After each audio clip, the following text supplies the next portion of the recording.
The rapid expansion of the Arab sultanates and the emergence of a new northern enemy, the Bulgars, forced the Eastern Roman Empire to reorganize its military and strategy of war or become a thing of the past. But the ever-adaptive Romans rose to the challenge and introduced one of the most famous military structures in history. The Eastern Roman Empire was able to stay competitive by using knowledge of the past and contemporary knowledge, and this video sponsor, Blinkist, will help you do the same in your personal and professional life. In 27 categories, and turn them into 15-minute audio recordings called Blinks. Only the most important ideas are collected, making Blinkist indispensable for the modern man. Whether your goal is to do better at your job or become more knowledgeable, Blinkist is a great choice in a world where time is money. We've been using Blinkist for a few years now and have learned from dozens of books.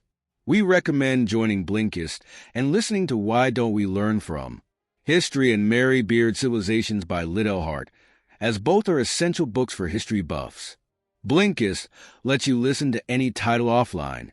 So, what are you waiting for? Support our channel and your personal growth with Blinkist. First 100 people to join. Historians still debate when exactly the first themes were founded, with some claiming that they were founded during the reign of Emperor Heraclius, while others favor a later founding date during the reign of Emperor Constans II.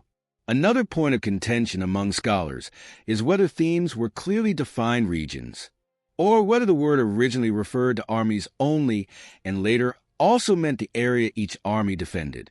In any case, we can safely say that the first themes were created around the mid-7th century, with the first theme mentioned in reference being the Armeniac theme in 667 AD.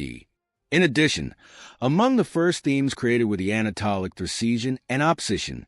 The latter was the most prestigious and served as the empire's reserve force until it became involved in several rebellions in the 8th century, when it was subsequently demoted to the regular theme army. Starting in the eastern lands of the empire, the theme system gradually spread to the west and became the norm until its decline in the 12th century.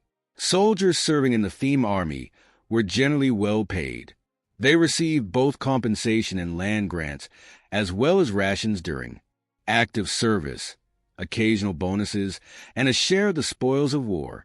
Disabled men would receive pensions, and the widows of dead soldiers would receive a lump sum as compensation.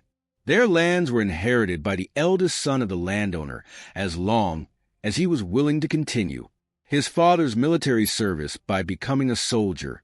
As one can easily imagine, not all subject soldiers were of equal economic background. Some were wealthy, to the extent that they could afford to hire servants and slaves. These men often formed the elite subject cavalry, as their higher incomes could ensure better equipment. On the other hand, there were soldiers so poor that they could not afford to buy their own equipment. These men would have to band together to ensure that at least one of them would be equipped for service or be sponsored for equipment by one of their wealthier comrades.